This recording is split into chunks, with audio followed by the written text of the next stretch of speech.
Okay, well, this is the last Sunday you get to wear that hat. Thank goodness. Really? You don't Yeah. like it? Make No, I'm just, make Advent great again? Yeah. Well, you know, it's all about intentionality and taking sort of stale, overused words and bringing new meaning to them. So that's kind of what this series has been about. Yeah, like, I mean, we do overuse some of these words. Amazing, awesome. They really don't have the oomph that they used to have. We've just so overused them. And so Right. that's kind of what you've done with the traditional words for Advent. The themes traditionally, I think we've gone over this, are hope, peace, love, and then today would be joy. Joy, yeah, yeah. And so you have renamed those. Well, I think it's important to take these words apart and start to kind of question what they mean for us. I mean, I think that's always interesting to, we often take words and they lose their substantive meaning for us. They become sort of cliche, Yeah. almost like an allegiance to certain words, but we really don't know what that's about. So it helps to take them apart. So that's what we've done here. So for example, hope. What is hope in a world where hope seems more contingent upon outcomes? So these were some of the questions I asked myself thinking about these words. What is Right. hope when it's in a world where it seems more contingent upon outcomes than something that's unequivocal, that's universal? Okay. Right? I mean, how do we understand hope in that way? What is peace? What makes it possible in a time when the world is more about kind of platitude and associating with others who have the same sort of allegiance to words, to the same words, than it is about an actual transformed attitude? Platitude versus attitude. I like that. And what makes love possible in a world where love seems to be more utilitarian or contractual? Okay. Right. If this, then. Then about curiosity and community. Yeah. Yeah. Right, so those were some of the questions I started asking. And today, the theme is joy, which we brought this up back at the beginning of the pandemic, too, when we were talking about joy in that context. And it's sort of like the question is, do we really talk about joy at a time like this? Whereas, in fact, the real question ought to be, how can we not talk about joy at a time like this? Yeah, we need it. So it's really about what's been missing, what's calling us in this gap when we acknowledge our complacency with Advent, or at the very least, that we have settled for a fairly myopic way of understanding things, of seeing the world and our place in it. And so it's getting at the heart of our relationship with ourselves and with one another and with the holy, or with God in our midst. So that's what make Advent great again.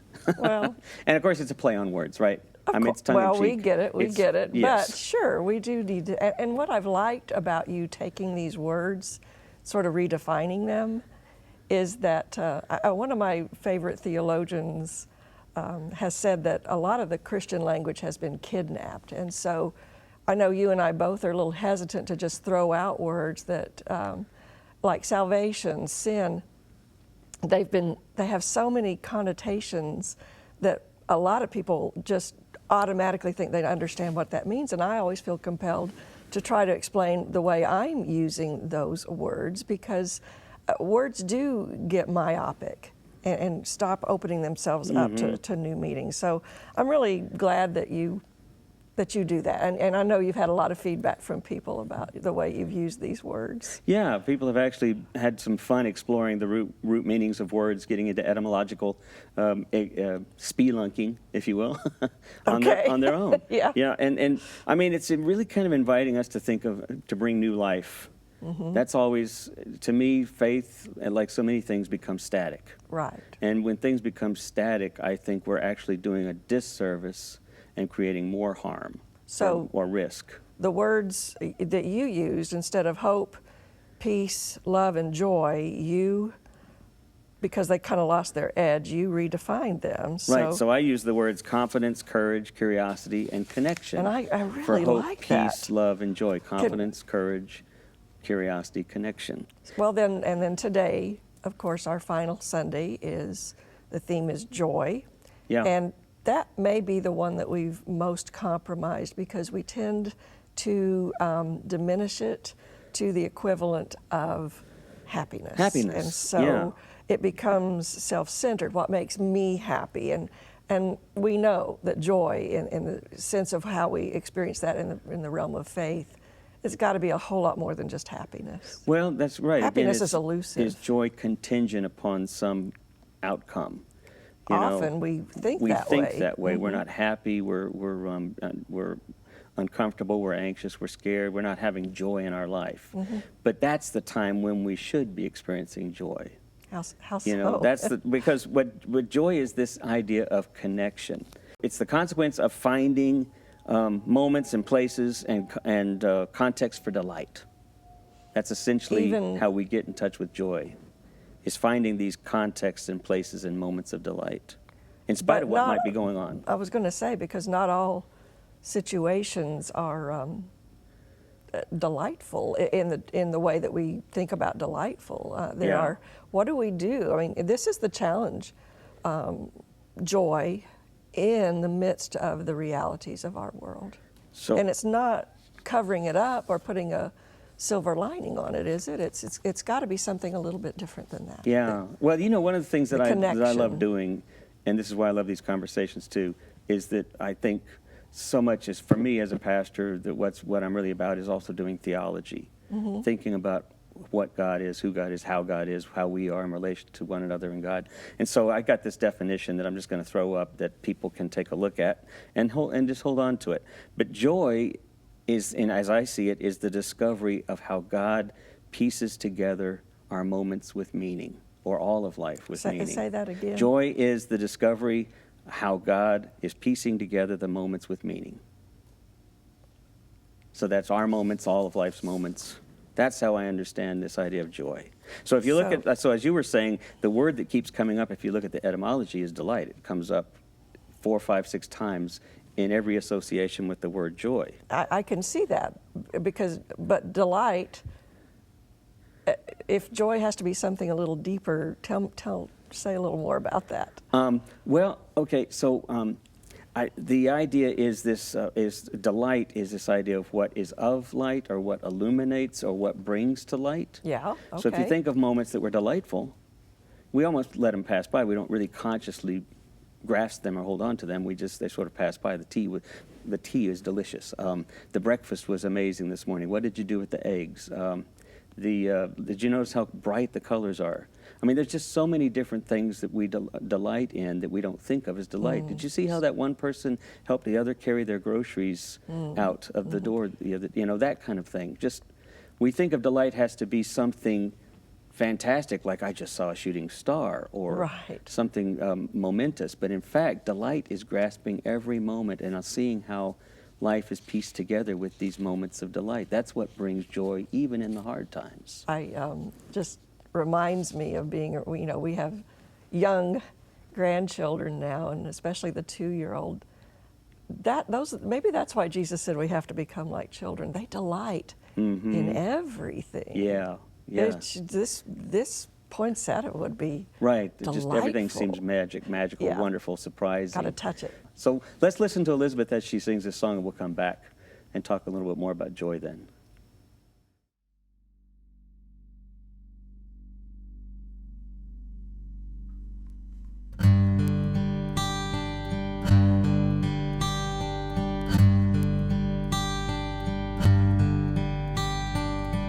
Oh, holy night, the stars are brightly shining.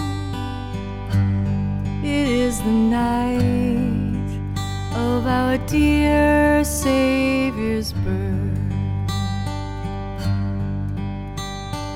Long lay the world in sin and error pining, till he appeared and the soul felt its worth.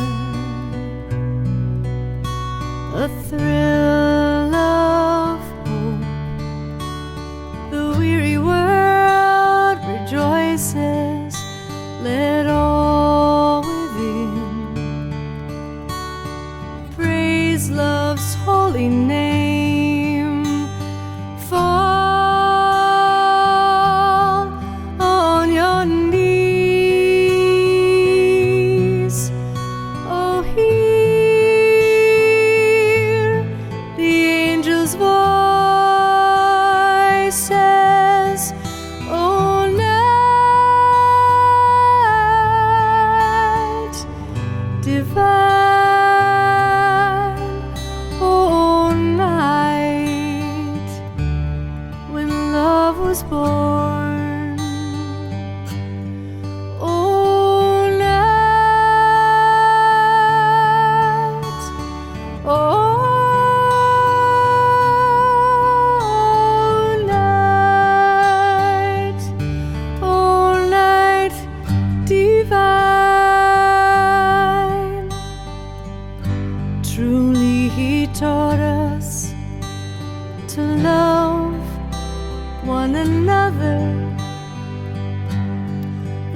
is love, and the gospel is peace.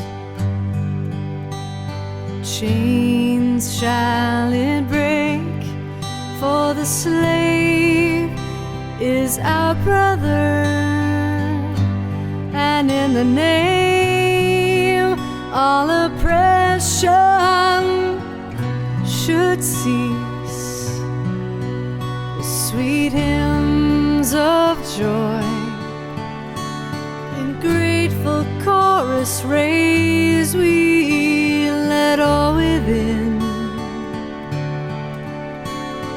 praise love's holy name, and fall on your knees. Oh, hear the angel voices, oh, night divine, oh, night when love was born, oh, night, oh, night, oh, night divine, fall on your knees. Oh, hear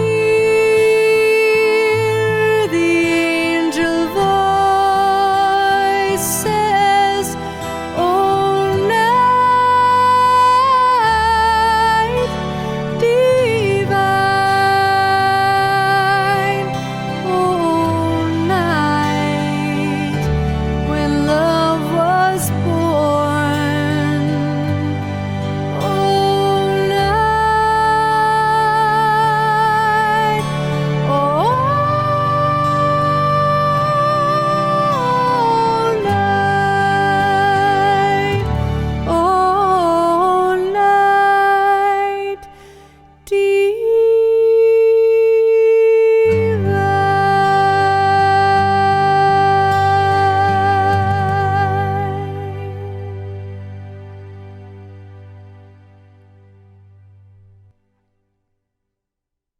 Oh wow, she is incredible. She is. She's really incredible. She really is. And I think I swear her voice is getting better, just better and better.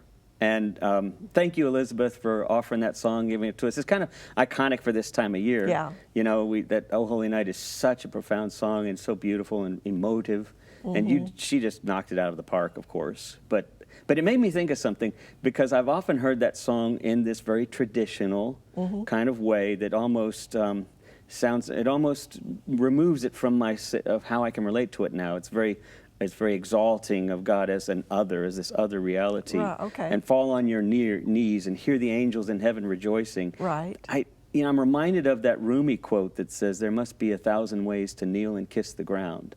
Fall on your knees. Yeah, that's what it reminded me of, and to hear the angels. So I'm thinking now in terms of how many different ways we can connect with life in delightful ways that create this sense of joy, that invite this sense of rejoicing. That's how I hear that now. How many different ways can we do that? To connect. To connect and experience this joy. When I knew that we were going to talk about joy today, you know, I taught the Book of Joy last spring, Right. which is Archbishop Desmond Tutu and the Dalai Lama, Yeah. who are delightful with each other, and they're very playful, and they kid with each other. It's a book of joy, and yet these are two men who have experienced a lot of suffering. And I wrote down some quotes from that. Archbishop Desmond Tutu, who saw some of the most horrific things during apartheid, said this: "When we recognize that we are all connected, one family, the human family, we are then able to feel and show compassion, and compassion is the birth of joy. Joy is not the absence of suffering or tragedy, but the ability to lessen one's self-absorption.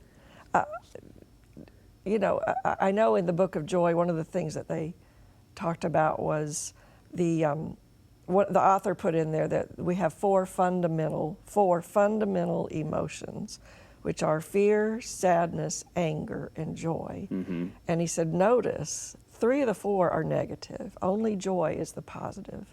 And so if we can't practice focusing on joy and developing the ability to experience joy and be a part of joy in the world, then those other 3 emotions can easily, and without even thinking about it, overwhelm it. So Yeah.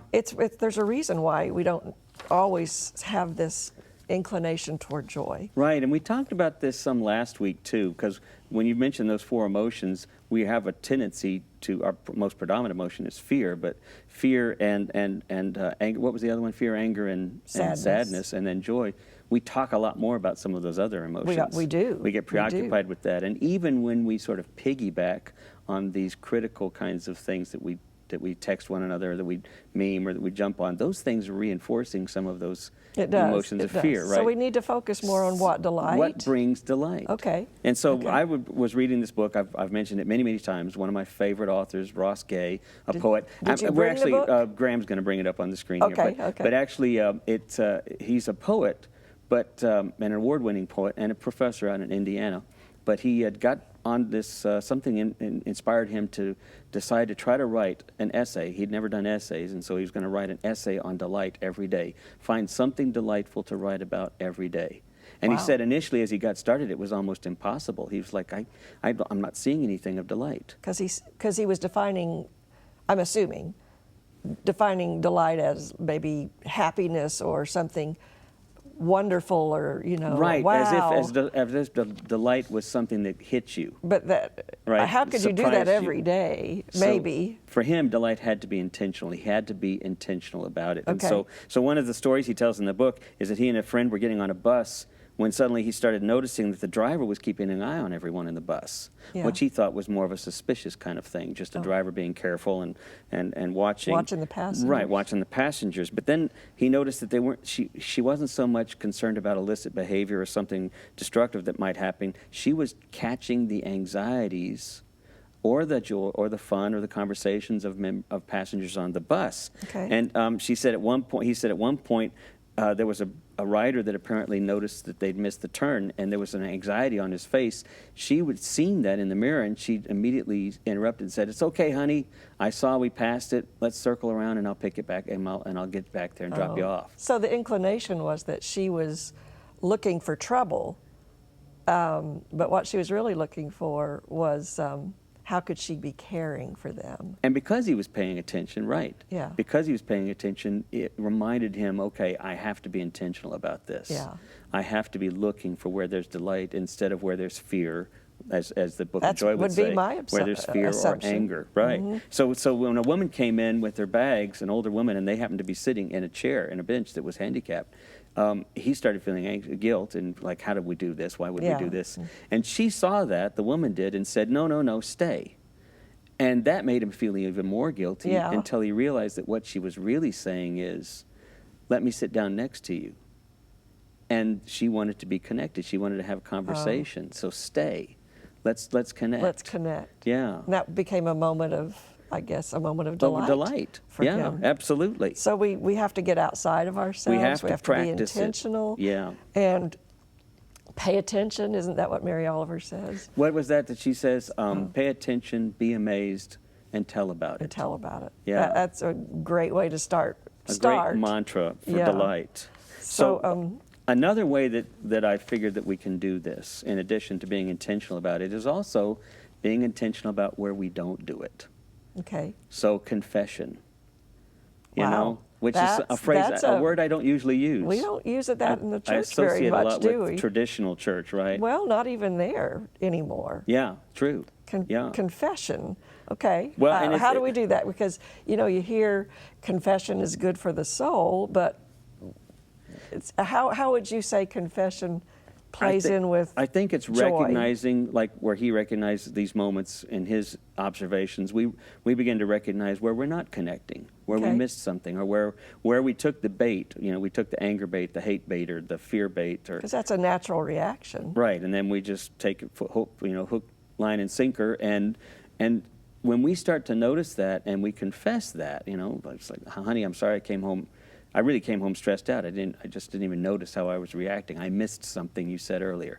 All of these things are opportunities to sort of acknowledge what we miss. Walking amongst the trees and saying, I missed recognizing how much beauty is here. When we confess that, it's not saying we're bad. It's saying, oh, look what I'm missing. It's beginning to work those muscles of attention, paying attention. And it gives us more opportunity, I think, to experience delight when we do that. So, confession is a reminder Right. to us, a practice, being it's reminded. part of that practice, be reminded. I love that word, remind. Right? It's to Re- rethink. Okay, It's yeah. a way of rethinking. And it's not a bad, it's not evil, it's not wrong, we're not sinners. We missed something. Yeah. So confession is this way of going, oh yeah, and that exercises that muscle for delight. Okay. And we start realizing that not just these singular moments are God moments, but these all moments are kind of these God moments. We live and have our being in this shared ground of the holy. Everything Yeah. is holy now. And we're paying attention. Yeah. So are we kind of like the Magi looking for the infant in the desert? But we don't have a star to guide us. Good point. But we do. That's the confidence. That's the hope. Oh. We are all grounded in this reality. That's our Okay. star. And then We the have courage. the courage to do it. And Yeah. what is it? The The curiosity. curiosity to take interest, to care enough. Okay. Right? And the consequence is this practice that leads to joy, leads to delight. In a very real way, in a delightful way, Okay. this is how the Christ is born anew, moment to moment. This is how this story comes alive for me. This is an incarnational way of being in the world. Well, okay. I think that's a great point. So say that again. All right, so this is how the Christ is born anew in us. It's what Okay. makes Advent great, this process of preparing. Okay, Right? okay. Because those God moments are all reminders that we actually do live in the grounding of the holy, the sacred. The sacred. That if someone says this was a God moment, Advent reminds us that they're all God moments. Oh my goodness. They're all God moments. So confidence, courage, curiosity, then joy, the experience of the God moments. Right.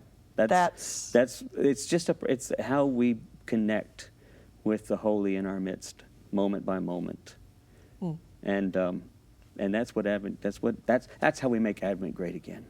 So, This has been a good series, and I've really enjoyed those. The focus on those 4 words, themes, but from a very different way of looking at it. So thanks for letting me be a part of this. well, thank you for being a part of this. It's been kind of a fun way to explore this path towards Christmas. Yeah, And yeah, it has. so we want to wish you all a beautiful and blessed and delightful Christmas, and we'll look forward to seeing you on the other side of Christmas. Brad has got a great song. Speaking of delight, we're gonna have some fun.